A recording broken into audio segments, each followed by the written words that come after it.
shuncha odam ko'chada yotibdi. 270 nafarga yaqinlashib qoldik. Mana palatkalarimiz buzildi. 13 ta palatka qoldi. Unda sklad qilib qo'yib qo'yishgan. Palatkalarni buzishib. Mana shuncha o'zbek ko'chada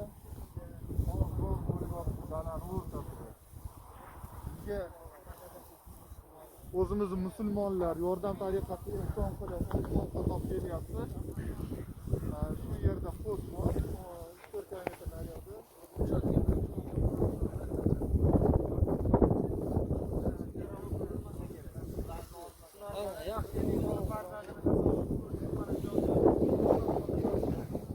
Yomg'ir yog'ib turibdi. Har bir soat gapirsak bo'ladimi?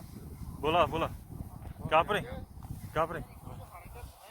Assalomu alaykum. Avvalambor yurtboshimizga assalomu alaykum va o'zimizda yurtimizdagi ota-onalar, hamma yurtimizdagi vatandoshlarimizga mana biz bugun hamma joyda palatkasini buzib, o'zimizning yurtdoshlarimiz hammamiz ko'chada qoldik mana aka.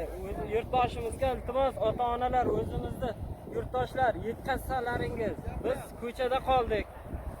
Pul yo'q, boshqa yo'q, choy yo'q, non yo'q, yotadigan joyda o'zi yo'q.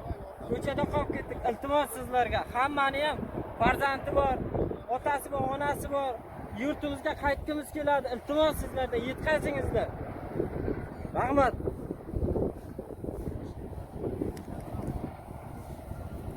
Mana hamma ko'chada qoldi. Hamma O'zbekiston fuqarosi. Shu avtobusdan qolib ketganlar hamma barchasi.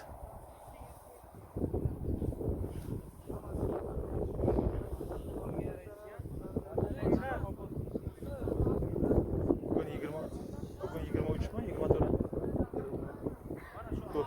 24? 4-may. Mana bugun 24-may. Hamma ko'chada.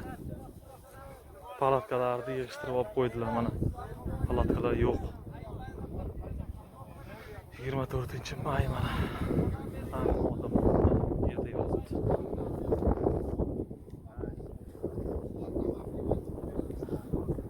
Ayollar ham bor.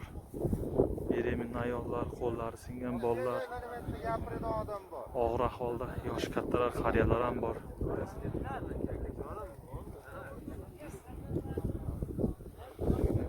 Iltimos yordam qilishlarini kutamiz.